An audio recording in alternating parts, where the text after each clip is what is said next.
এই যে আমরা ম্যাগের ভিতরে ঢুকে গেলাম। এই যে ম্যাগ যাচ্ছে এটা।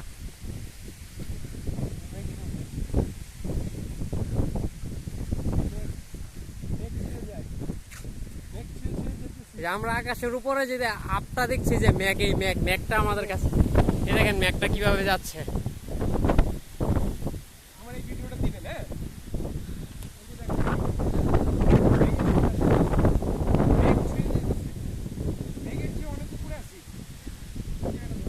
আমাদের নিচে ম্যাগে যে আপনি সাদা সাদা দেখতেছেন সব হলুগে ম্যাগ।